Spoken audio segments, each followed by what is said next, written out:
बिस्मिल्लाहिर्रहमानिर्रहीम। अल अशबा वन नज़ायर के फ़न सानी में किताबुल फ़राइज़ का दर्स जारी है। अल्लामा इब्न नुजैम मिस्री रहमहुल्लाह एक ज़ाब्ता जिक्र करने के बाद उसके मुस्तस्नयात का जिक्र कर रहे हैं। वो ज़ाब्ता ये था कि बाप नहीं, दादा बाप की तरह है, मगर 11 मसाइल में। यानी जो अहकाम बाप पर वही अहकाम दादा पर, जो हुक्म बाप का वही हुक्म दादा का, मगर 11 मसाइल में बाप का हुक्म दादा पर जारी नहीं है। दोनों में फ़र्क है, जिनमें 5 मसाइल फ़राइज़ से मुतल्लिक़ हैं जिनको हम कल पढ़ चुके, और 6 मसाइल जो है वो दीगर अबवाब से मुतल्लिक़ हैं, उनको आज हम पढ़ रहे हैं। देखिए फरमाते हैं व अम्मल मसाइलु सित्त फ़अरबउन फ़िल कुतुबिल मशहूरा। जो बाकी 6 मसाइल रह गए उनमें 4 तो मशहूर किताबों में हैं, वो 4 देखिए। लौ औसा लिअक़रिबाई फुलानिन ला यदखुलुल अबू व यदखुलुल जद्द। अगर उसने फलां के अक़रबा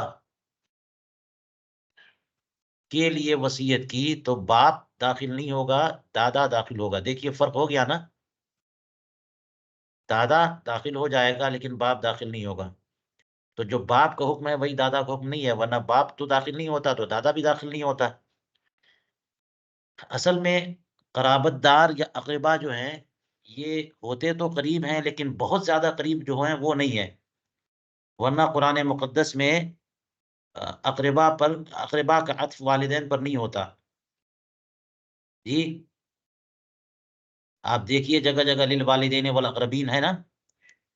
इसका मतलब ये है कि वालिदैन पर अत्फ़ अक़रबा का जो हुआ, अक़ारिब का, तो अक़ारिब जो हैं वो वालिदैन के अलावा, वालिदैन तो बहुत करीब होते हैं, बहुत ज़्यादा करीब होते हैं, तो इतनी क़ुर्बत है कि वो ज़िम्मेदार होते हैं कि इनका नफ़क़ा उनके ज़िम्मे, उनका नफ़क़ा इनके ज़िम्मे। तो ये अक़रबा होते कौन हैं? जो थोड़े से दूर हों, यानी बाप जो है और बेटा, ये लोग अक़रबा में नहीं आते। जी, तो अगर वसीयत कर दी अक़रबा के लिए तो उनमें दादा दाखिल होगा, भाई, चचा, भतीजे ये सब आ जाएँगे लेकिन बाप बेटे नहीं आएँगे। जी, तो ये फ़र्क होता है अक़ारिब में और वालिदैन या बेटा-बेटी में। इसीलिए कहा कि फलाँ के अक़ारिब के लिए वसीयत की तो बाप दाखिल नहीं होगा, क्योंकि बाप तो अक़ारिब में नहीं है, बल्कि बाप तो बाप है, और दादा दाखिल हो जाएगा क्योंकि दादा जो है वो बाप से ज़रा दूरी पर है। तो इस मसले में, वसीयत के मामले में, दाखिल बाप होगा लेकिन नहीं, दादा दाखिल होगा, बाप नहीं दाखिल होगा। वफ़ी सदक़तिल फ़ित्री तजिबु सदक़तुल फ़ित्री तजिबु सदक़तु फ़ित्रिल वलद अला अबीहिल गनी। सदक़तुल फ़ित्र के मामले में भी बाप और दादा का हुक्म अलग-अलग है कि बच्चे का सदक़े फ़ित्र उसके मालदार बाप पर वाजिब है, उसके मालदार दादा पे वाजिब नहीं है। जी, सदक़े फ़ित्र का बयान पढ़ लीजिए आप, कि बच्चे जो हैं वो अपने बाप की ग़िना पर गनी माने जाते हैं, और बाप मोहताज हो तो बच्चे भी मोहताज माने जाते हैं। तो बाप अगर मालदार है, तो वो अदा करेगा अपने अहलो-अयाल का सदक़े फ़ित्र। दादा बाप नहीं है तो दादा पे लाज़िम नहीं है। ये दूसरा फ़र्क। वलौ आतक़ल अबा जर्रा वलाअ जर्रा विलाअ वलदिही इला मवालिही दूनल जद्द। ये एक मुश्किल मसला है, ज़रा तवज्जो रहे तो इसकी वज़ाहत करूँ मैं। और इसकी तशरीह किसी मुहश्शी ने नहीं की, और इसमें ज़रा दिक्कत है, तो जो मैं समझा बड़ी तवज्जो और गौर व फ़िक्र के बाद, वो मैं आपके सामने पेश कर रहा हूँ। एक और मसला ये बताया कि बाप और दादा में फ़र्क है। इसका तर्जुमा यूँ है कि अगर उसने बाप को आज़ाद किया, तो बाप अपने बेटे की विला को खींच लाएगा अपने मवाली की तरफ। बरख़िलाफ़ इसके कि अगर उसने दादा को आज़ाद किया होता, तो उस वो दादा जो है अपने पोते की वेला को अपने मवाली की तरफ ना खींचता। जी, इसकी मिसाल यूँ ले लीजिए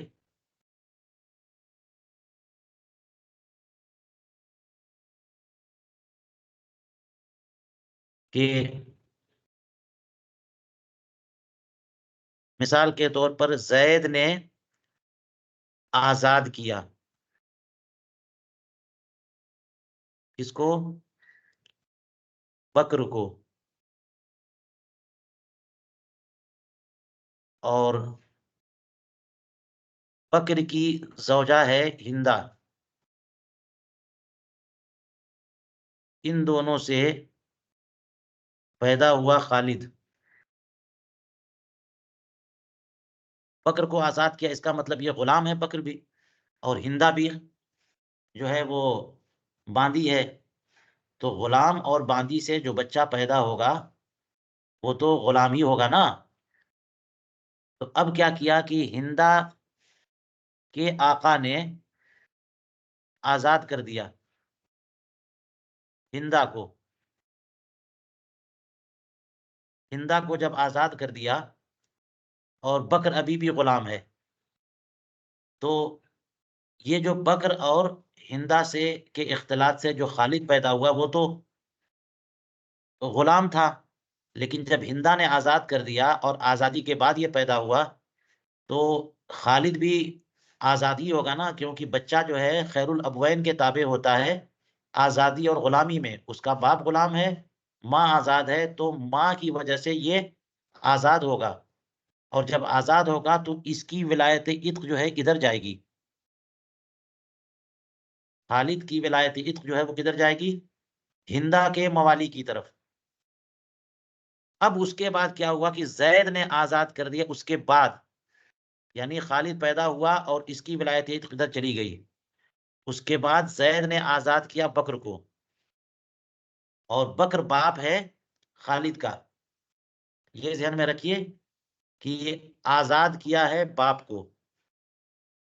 तो ज़ैद ने आज़ाद किया बकर को, तो बकर जो है क्या करेगा, खालिद की विलायत-ए-इत्क़ जो इधर चली गई थी, उसको खींच करके लाएगा ज़ैद की तरफ।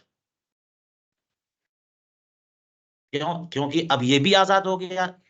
तो जब खालिद पैदा हुआ था, तो माँ आज़ाद थी, बाप उसका गुलाम था।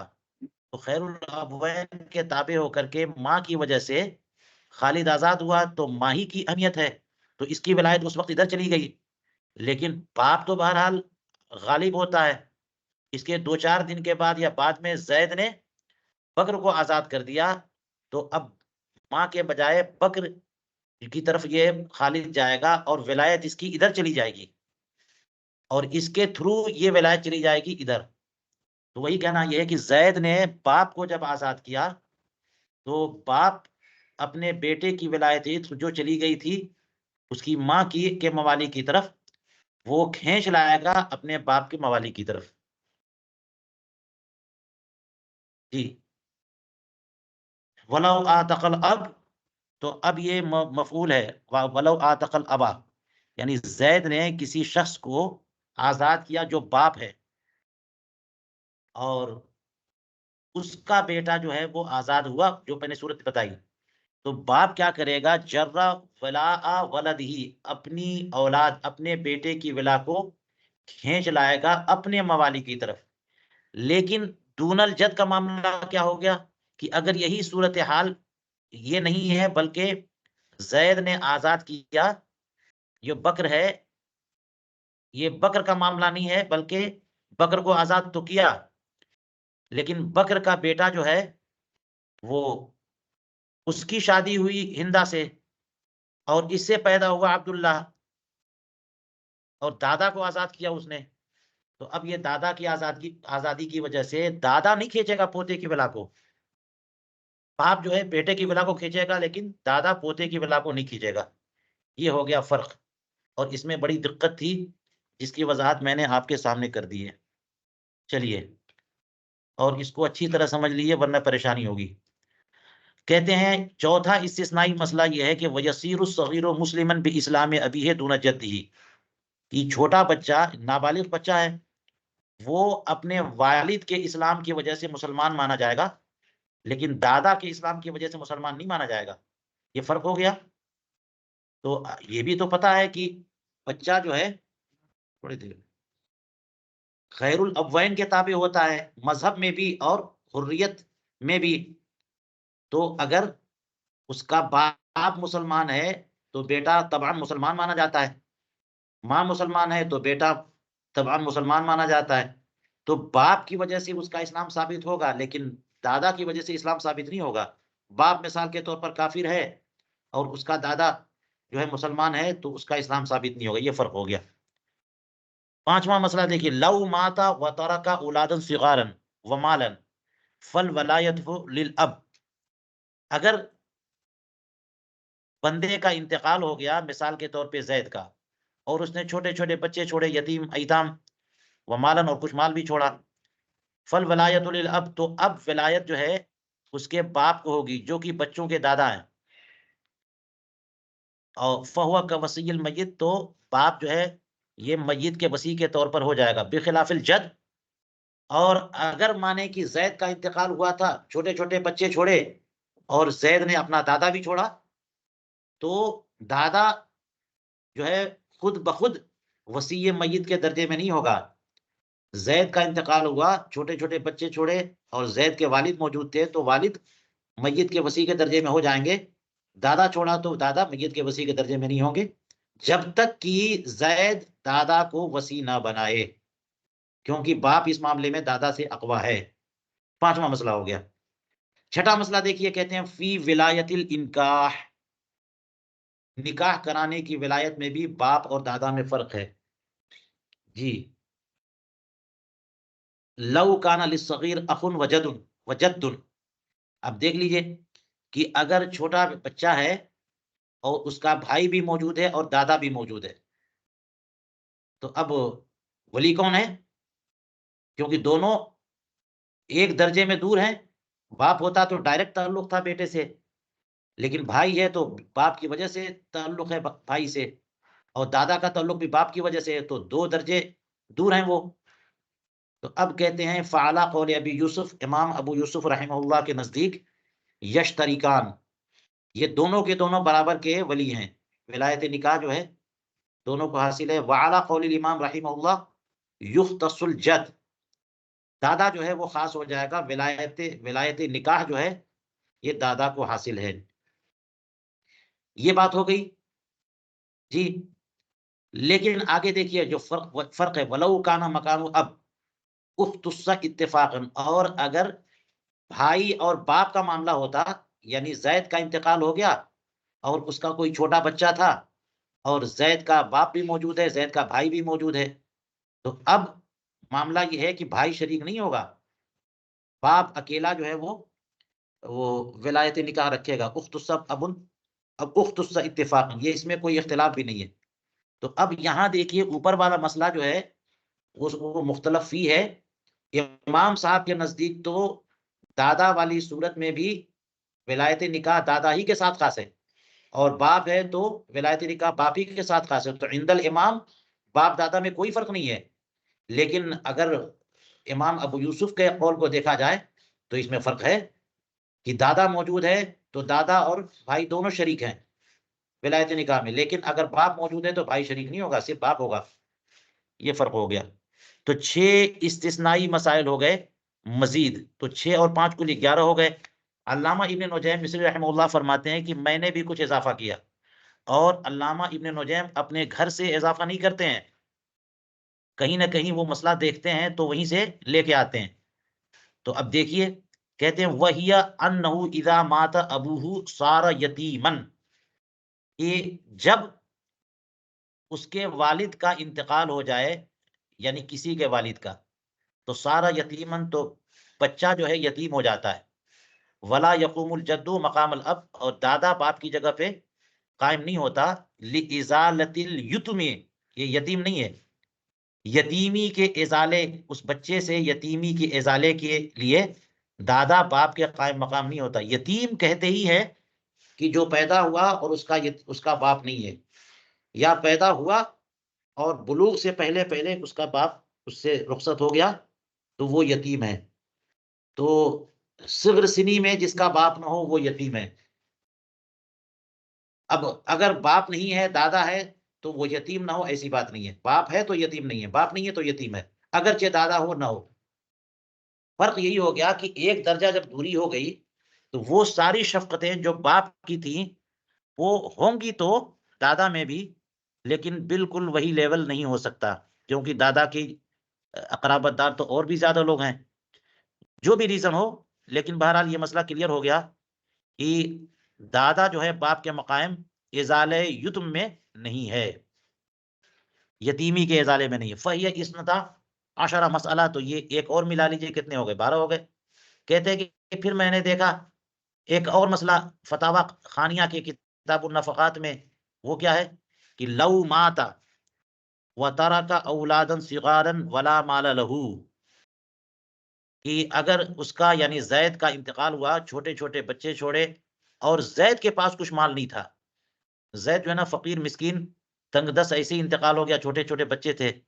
वलहुम, लहू ज़मीर का मर्जा, माता ज़मीर का जो मर्जा माहूद है, वो है, और वलहुम में हुम ज़मीर का मर्जा ये औलाद सिगार हैं।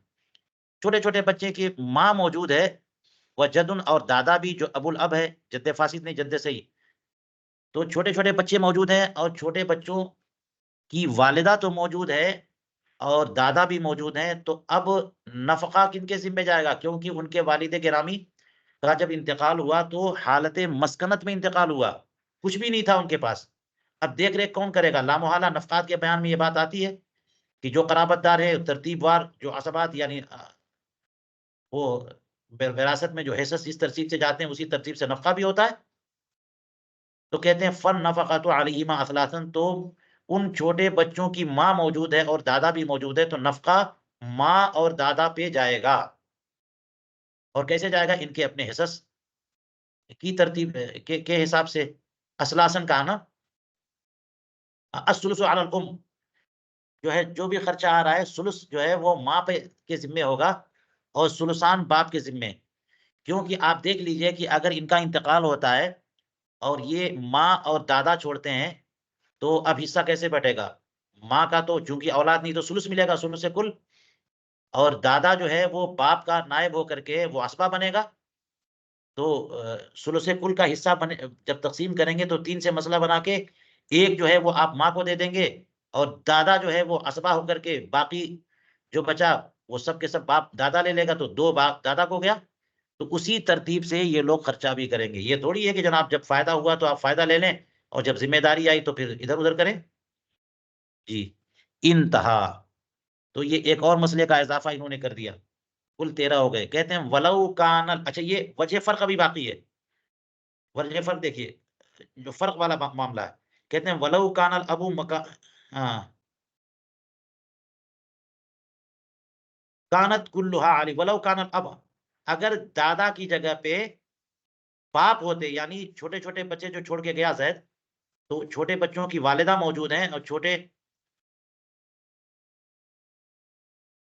ये नफ़क़ात के बयान में, नफ़क़ात के बयान में, कि अगर छोटे-छोटे बच्चे हैं और उनकी वालिदा भी मौजूद है और बाप भी मौजूद है, तो यहाँ पर ये मौत वाली बात नहीं है, क्योंकि मौत हो गई तो फिर मसला खत्म हो गया।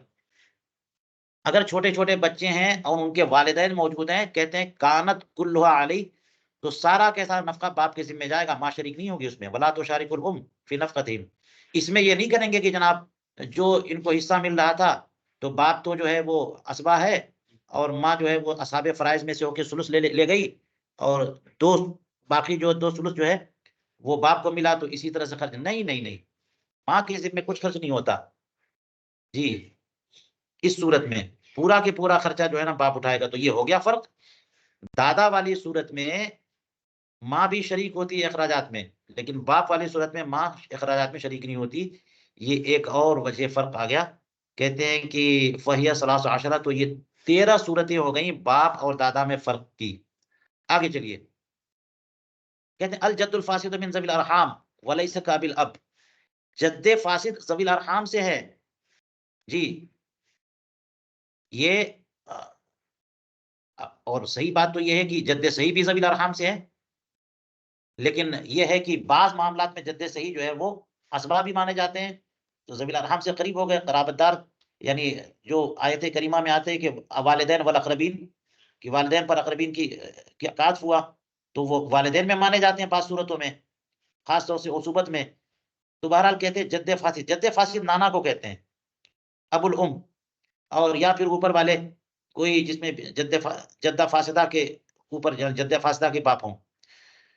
तो जद्दे फासिद ज़वील अरहाम से है, ये दादा के दर्जे में नहीं है। ये एक मसअला है जो बतौर ज़ाबिता यहाँ पर बयान किया। अब देखिए उस पर फ़राक़, कहते हैं फला यानी निकाह माल असबात, तो लिहाज़ा असबात के साथ-साथ या असबात की मौजूदगी में ये जद्दे फासिद जो नाना है वो निकाह की विलायत नहीं रखते। दादा तो निकाह की विलायत भी रखते हैं। दादा जो है वो छोटे-छोटे बच्चों के छोटे-छोटे बच्चे पोते-पोतियों का निकाह कर सकते हैं, लेकिन नाना अगर दीगर असबात मौजूद है तो नाना को इख्तियार नहीं है। आगे चलिए कहते हैं वला यमलिकु तसर्रुफ़ फ़ी मालिल गैर नहीं फ़ी मालिस सग़ीर। नाना को तसर्रुफ़ का हक़ हासिल नहीं है सग़ीर के माल में। इसका मतलब ये हुआ कि दादा को है, और ये बात पहले से मालूम है कि दादा को विलायत तसर्रुफ़ जो है वो बाज़ सूरतों में है। तो कहते हैं कि सग़ीर के माल में नाना जद्दे फासिद अ, तसर्रुफ़ का हक़ नहीं रखता। और कहते हैं वलव्वी दआ नसबा वलदी जारियती इब्ने बिन्तिही लम यस्बुत बिला तस्दीक़िन। तवज्जो रहे, कहते हैं ये मामला जद्दे फासिद का चल रहा है, नाना। तो कहते हैं कि लवी दआ नसबा वलदी, अगर जद्दे फासिद ने दावा किया अपनी बेटी के बेटे की बाँदी की औलाद के नसब का, तताबुअ इज़ाफ़ात है मगर ज़रूरत है, और इसको आसानी से यूँ कह लीजिए कि अपने नवासे की बाँदी से जो बच्चा पैदा हुआ, उसके नसब का इसने दावा किया। ये आप तो कहते हैं लम यसबुत। एक बात ये समझिए कि पहले इस मसले को समझने से पहले कि बेटे की बाँदी से बाप ने अगर वती की, तो ये तो जायज़ नहीं है। लेकिन अगर वो दावा करता है कि मैंने अपने बेटे की बाँदी से वती की है और मेरा नुत्फ़ा उसके शिकम में है और वो मेरी औलाद है, तो नसब साबित होगा। क्योंकि एक गुना मिल्कियत होती है। अंत व मालुका ले अबीका, रसूल करीम अलैहिस्सलाम ने जो फरमाया है, तो उसकी वजह से अपने बेटे की बाँदी, जो कि उसकी बाँदी तो नहीं है कानूनी तौर पे, लेकिन मिन वजहिन जो है वो मिल्कियत होती है।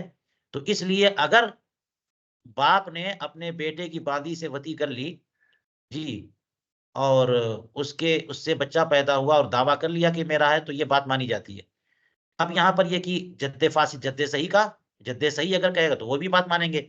लेकिन जद्दे फासिद अगर ये दावा करे, तो जब तक जो है उसका नवासा तस्दीक ना करे, लम यस्बुत बिला तस्दीक़िन, बगैर तस्दीक के, तो किसकी तस्दीक के बगैर? बात नवासे की हो रही है। तो कह रहे हैं कि वलवी दा नसबा वलदी जारियते इब्ने बिन्तिही, जद्दे फासिद दावा करे किस बात का? कि उसकी बेटी का बेटा जो नवासा है, नवासे की बाँदी, तो ये भी एक तरह से कुछ तो ताल्लुक हुआ ना, कि उसी की औलाद में ये है। बेटी जो है वो जद्दे फासिद की बेटी है, और उसका बेटा भी मिन वजिन एक तरह से उस जद्दे फासिद की औलाद में है। तो एक तरह से तशब्बुह हुआ, या एक कुछ न कुछ हद तक मिल्कियत का मफ़हूम पाया जा रहा है। तो इसलिए नवासे की बाँदी से पैदा होने वाले बच्चे के नसब का दावा अगर जद्दे फासिद यानी नाना कर दे, तो ये वैसे साबित नहीं होगा जैसे कि दादा या बाप करता तो साबित होता नसब। लम यस्बुत, नहीं साबित होगा। बिला तस्दीक़िन, लफ्ज़े बिला तस्दीक़ ये बता रहा है कि इसका मतलब अगर पोता नहीं, नहीं, नवासा अगर जो है तस्दीक कर दे कि हाँ ठीक है, तो फिर ये साबित हो जाए। चलिए, कहा कि जद्दे फासिद जो है ये ज़वील अरहाम से है, वफ़िल मीरास मिन ज़वील अरहाम, और जद्दे फासिद जो है ना मीरास में भी ज़वील अरहाम से है। आप देख लीजिए ज़वील अरहाम का बाप तो आम तौर पे दरस-ए-नज़ामी पढ़ाते नहीं है, लेकिन उलुल अरहाम का भी हिस्सा होता है। फ़िक़्ह शाफ़ई में नहीं है, इमाम अबू हनीफ़ा के नज़दीक है। और दलील वही है कि उलुल अरहाम में बादुम औला मिन बाद, तो इसलिए हमारे यहाँ उलुल अरहाम का भी हिस्सा होता है। अगर कोई असहाब फराइज में से कोई नहीं है, असबात में भी कोई नहीं है, तो उलुल अरहाम को हिस्सा जाता है। तो जद्दे फासिद ये वारिस तो नहीं होता, लेकिन उलुल अरहाम में है, लिहाजा जब हिस्सा उलुल अरहाम का लगेगा तो जद्दे फासिद भी उसमें आएगा। इल्ला मसला, मगर एक मसला है कि इसमें ये नहीं है जद्दे फासिद। वो क्या है? माँ इजा कतला वलदा बिनतिही, कि जब जद्दे फासिद ने अपने नवासे को कत्ल कर दिया, फ़इन्नहु ला युक़्तलु बिही कअबिल अब, तो ये जो है वो कत्ल नहीं किया जाएगा। देख रहे हैं आप? ये तो ज़वील अरहाम से कहा, वो तो कराबतदार में लाके खड़ा कर दिया। ये तो मामला बाप का, दादा वगैरह का होता है, हालांकि कत्ले वलद जो है हराम है, लेकिन यहाँ पर जो है ना किसास नहीं है, मिल्कियत के शुबहे की वजह से, कि हुदूद व किसास जो है ना शुबहात से खत्म हो जाते हैं। तो नाना जो है वो कराबतदार तो नहीं है, नहीं है, हाँ उलुल अरहाम में है। तो यहाँ पर उलुल अरहाम से खींच करके लाके कराबतदार की कैटेगरी में रखा उसे, तभी तो नाना अगर अपने नवासे को कत्ल करता है जो कि हराम है, लेकिन उस पर किसास जारी नहीं है। जैसे कि दादा अगर अपने जो है वो पोते को कत्ल करे तो किसास नहीं। कमा ज़करहु ज़ैली वल हद्दादी मिनल जनायात, इमाम फखरुद्दीन ज़ैली ने तबयीनुल हक़ाइक़ में, इमाम हद्दादी ने जौहरा में जिक्र किया है जनायात के बयान में। चलिए बात हो गई। अब और एक ज़ाब्ता देखिए, वसीयुल मय्यित कल अब इल्ला फी मसाइला, मय्यित का वसी जो है वो बाप की तरह है, मगर चंद मसाइल में। मय्यित का वसी यानी मय्यित ने जिसे वसी बनाया, तो जैसे बाप जो है उसे इख्तियार होता है अपनी औलाद के माल और बहुत सारे मामलात में तसर्रुफात का, तो वसी मय्यित को भी इख्तियार हो जाता है। मगर इस्तिस्ना देखिए, और इस्तिस्ना की पूरी लिस्ट दी है इन्होंने, और ये आसान है ये सब, सिर्फ तवज्जो की ज़रूरत है। वो कौन से मसाइल हैं जिसमें वसीयुल मय्यित बाप के दर्जे में नहीं है? अल ऊला, पहला मसला, यजूज़ु इक़रादुहु इत्तिफ़ाक़न व यजूज़ु इक़रादुल अब। हुँ, हाँ, ये ला यजूज़ु, ला यजूज़ु, ये यहाँ पर देखिए जगह-जगह है।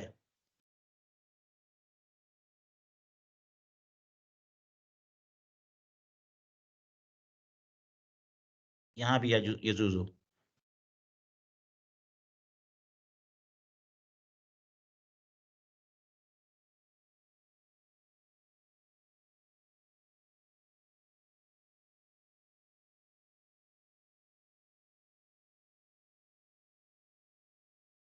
उस नुस्खे में है। और उसी से यहाँ पर अल्लामा बीरीज़ादा के नुस्खे में आप लोग देख लीजिए। ये मामला होता है कि नुस्खे जो है ना, मुतअद्दिद नुस्खे रखे तो फ़ायदा हो जाता है, वरना सब ने यजूज़ु यजूज़ु लिखा हुआ है, और यहाँ भी अल ऊला यजूज़ु इक़राज़ुहु लिखा है, और अल्लामा बीरीज़ादा ने हाशिया में लिखा अपने ला यजूज़ु इक़राज़ुहु। जी, चलिए। तो ये फ़र्क है कि वसीय मय्यत जो है, अपने मातहत जो यतीम जिसकी निगरानी कर रहा है वो, उसके माल को कर्ज़ नहीं दे सकता। अयताम या सिगार के माल को किसी को कर्ज़ दे बतौर कर्ज़ दे सकता है? नहीं दे सकता, क्योंकि इक़राज़ तबर्रुअ है, वो तबर्रुअ का हक़ नहीं रखता है।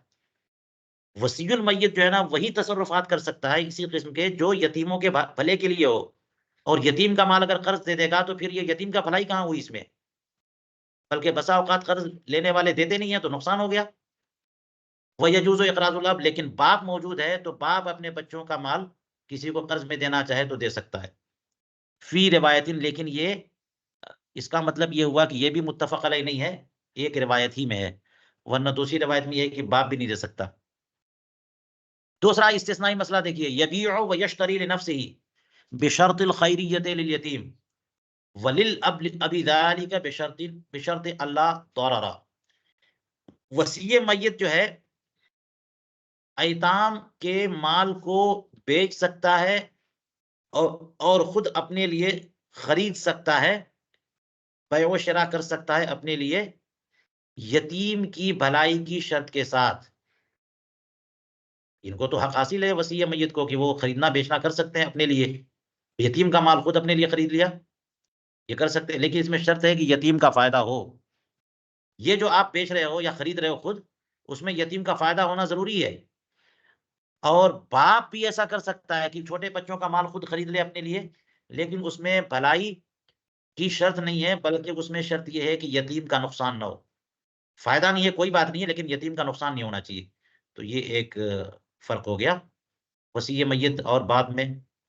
अस्सालिसा लिल अब अन यक़दिया दैनहु मिन माली वलदिही बिखिलाफिल वसी। बाप अपना दैन अपने बेटों की के माल से अदा कर सकता है।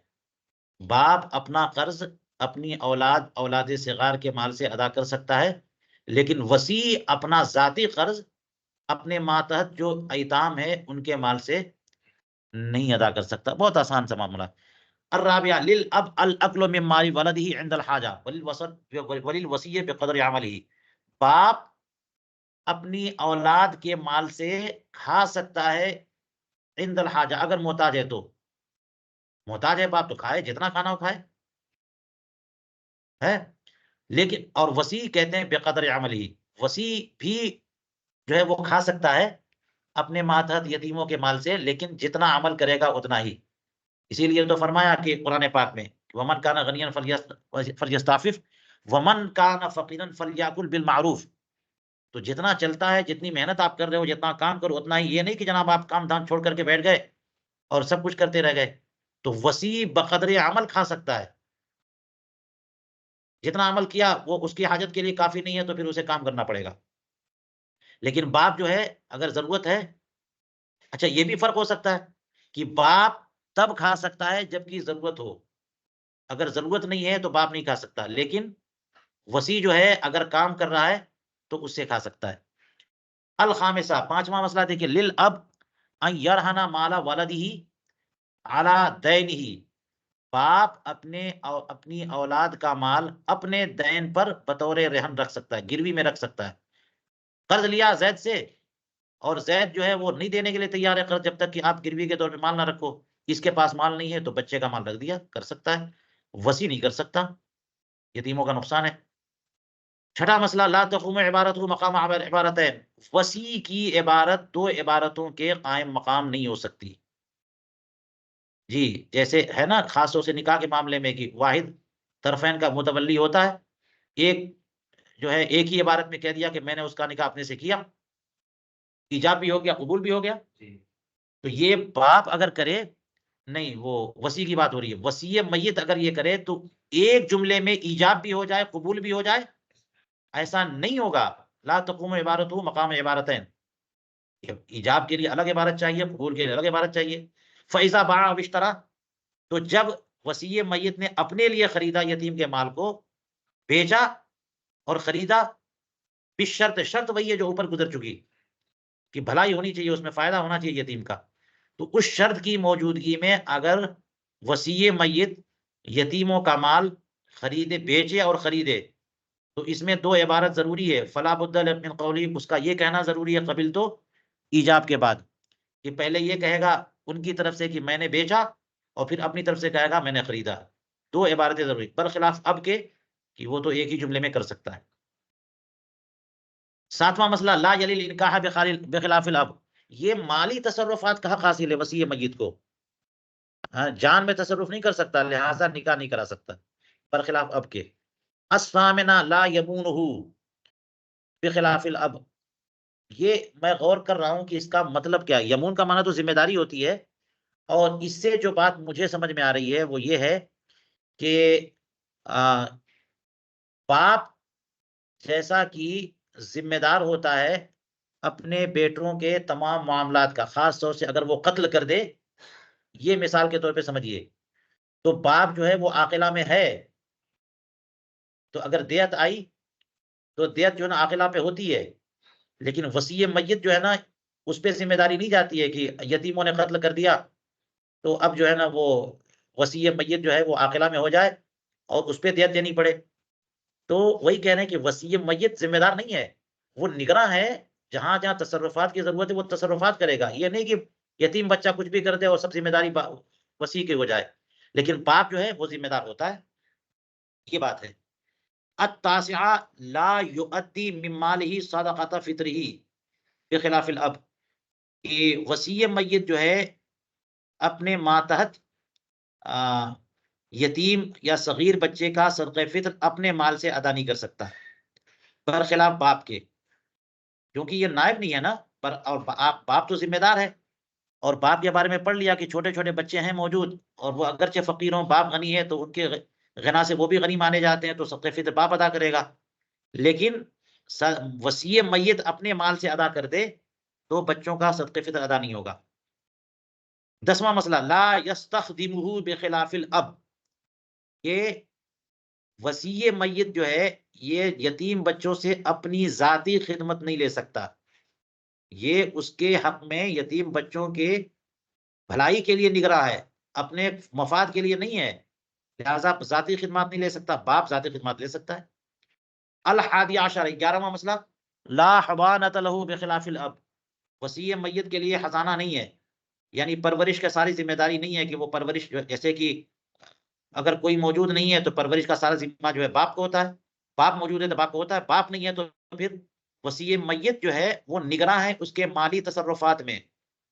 वो उसका गार्जियन इस मामले में नहीं है कि जनाब सारे अखराजात भी वसीय मय्यत जो है वो अदा करेगा, उसी के ज़िम्मे जो है वो माली अखराजात भी होंगे, ये सब नहीं है। जी।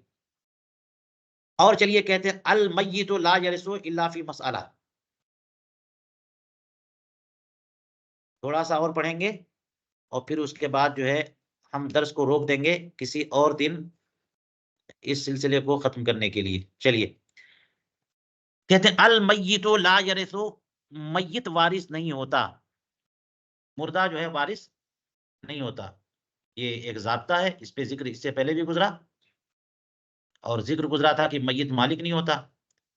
तो मय्यित वारिस जब वो इंतकाल हो गया उसका, तो अब तमल्लुक की अहलियत उसके अंदर है ही नहीं। तो विरासत जो है ना तमल्लुक जबरी है, कैसे मालिक होगा, कैसे वारिस होगा? मय्यत वारिस नहीं हो सकता, वो तो मूरिस होता है, सारा उसका माल चला जाता है किसी और की मिल्कियत में। अब किसी का माल इसकी मिल्कियत में कैसे आएगा? इस्तिस्ना मगर है एक मसले का, वो कौन-सा?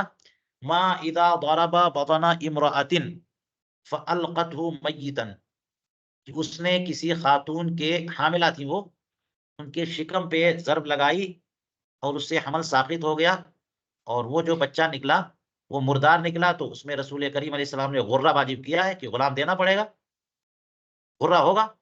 तो गुर्रा का वारिस जो है वो भी होगा, तो यरिसुहल जनीन, जनीन वारिस होगा। यानी फ़अल्क़तहु मय्यितन है ना या मय्यितन, तो औरत ने अपने हमल को हमल को जना, लेकिन वो बच्चा मुर्दा पैदा हुआ, तो जो गुर्रा देना होगा ज़ारिब को, तो वो जो गुर्रा, उसका वारिस उसके सारे वारिसीन होंगे और जनीन भी वारिस, हालाँकि जनीन मुर्दा पैदा हुआ, ये भी वारिस होगा। क्यों? लेतूरस अन्हु, ताकि इससे बाकी उसके वरसा वारिस हों। कमा फ़ी जनायातिल मबसूत, जैसा कि मबसूत की किताबुल जनायात में है। इस पर ज़रा अल्लामा हम्वी का हाशिया देखिएगा कि इसका कोई मफ़ाद उन्होंने कहा कि ज़ाहिर नहीं हो रहा है, क्योंकि वरासत तो वैसे भी जो है उसके लोगों को होगी हासिल। आगे कहते हैं वला यमलिकुल मय्यित, जैसे अभी कहा कि मय्यित वारिस नहीं होती, इसी तरह से मय्यित मालिक भी नहीं होता। और इस पर जो है ना जुज़िया गुज़र चुका है कि मय्यित मरने के बाद किसी चीज़ का मालिक नहीं होता, इल्ला फ़ी मसअला, मगर एक मसअला है जिसका हमने ज़िक्र सैद में किया है। सैद से मुराद किताबुस्सैद व ज़बाया नहीं, अभी ज़िक्र किया था कि सैद के मसला बयान करने में, और वो मसला क्या था? मसला ये था कि ज़ैद ने मिसाल के तौर पर जाल लगा दिया मछली फँसने के लिए या और चिड़िया वग़ैरह फँसाने के लिए, तो ये तो जानवर मुबाह होते हैं और जो एहराज़ कर ले वो मालिक हो जाता है। तो ज़ैद ने जाल बिछा दिया शिकार पकड़ने के लिए, उसके बाद अगले घंटे में वो मर गया ज़ैद, और तीसरे घंटे में उस जाल में आकर के शिकार फँस गया, तो अब मालिक होगा कौन? एहराज़ तो हो गया ना, एहराज़ बिल क़स्द जो है ना वो जाल फैलाया था ज़ैद ने, तो मरने के बाद भी ज़ैद मालिक होगा, ये एक सूरत है। कहते हैं वला यज़मनु इल्ला फ़ी मसला, तो और देखिए कि मय्यत ज़ामिन नहीं होता, कैसे ज़ामिन होगा? इल्ला फ़ी मसला, मगर एक मसले में, वो कौन-सा मसला है? वो ये कि इदा हफरा बीरन तादियन, कि मय्यत ने यानी जैद ने, अभी मरने से पहले जैद ने मिसाल के तौर पे उसने एक कुआं खोदा और ये कुआं ताद्दी के तौर पर, उसे हक नहीं था, रास्ते में खोद दिया है कि दूसरे दूसरे की जमीन में खोद दिया, तो ये ताद्दी है। कुआं खोद दिया उसने, सुम्मा माता, और खोदने के बाद जो है ना वो मर गया, यानी वो हाफिर जैद। फवका, और उसके मरने के बाद फवका फिहा इंसान बाद मौती, उसके मरने के बाद कोई इंसान उसी कुएं में गिर गया और ताद्दी के तौर पे कुआं खोदा था। कानत दियतु अला आकिलतिही, तो ये जिम्मेदार होगा जिसने कुआं खोदा था, जामिन होगा, और ऐसी सूरत में दियत जो है ना उसकी आकिला पे होगी। और आकिला पे होने का मतलब यही है कि ये जिम्मेदार है। आकिला पे दियत इसीलिए होती है कि वो उन लोगों ने इसे रोका क्यों नहीं। तो जो भी दियत आकिला पे जाती है वो बुनियादी तौर पर पहले उस शख्स पे जाती है और उसके जरिए आकिला पे हो जाती है, कि वो नहीं बल्कि दूसरे लोग अदा करें उसके असबात। तो ये दलील ये बात हो गई कि जामिन होता है मरने के बाद भी, और वो भी आकिला में तो है ही है। कहते हैं वलाउ हफरा अब्दुल बिरन तादियन, एक और मसला देखिए, गुलाम ने एक कुआं बतौर तादी खोद दिया, फ़अअतक़हु मौलाहु, और उसे, यानी जब कुआं खोद दिया उसने तो उस गुलाम के मालिक ने उस गुलाम को आजाद कर दिया। सुम्मा मातल अब्द, और आजाद होने के बाद वो गुलाम मर गया, और मरने के बाद फवक़ा इंसान फिहा, कोई दूसरा इंसान जो है ना उसमें कुएं में गिर के मर गया। फद्दियतु अला आक़िलतिही, तो यहाँ भी कहते हैं कि इसके आक़िला पर दियत है। और यहाँ भी यही, ये अगर वो गुलाम ही रहता तो उसके आका पर दियत होती, और क्यों, क्योंकि अब आज़ाद हो चुका और उसके बाद उस कुएं से कोई हलाक हुआ है, तो ये खुद जो आज़ाद हुआ इसके आक़िला पर दियत होगी। कमा फिल जामिअ।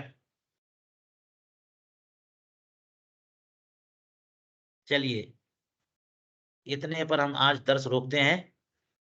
और एक दो मसला ही रह गया, हैं, एक दो मसला है, चलिए ठीक है। 5-6 रह गए थे उसमें। मैं चाह रहा था कि किसी खास दिन इसको खत्म कर लूं। जी जी ठीक है, ठीक। तो मैं इसी पर आज का दर्स खत्म करता हूँ। 2-4 मिनट का दर्स बाकी है, लेकिन किसी दिन इंशाल्लाह बैठ के इसका इख्तिताम करेंगे और फिर तज्जिया करेंगे पूरी किताब का। ठीक है।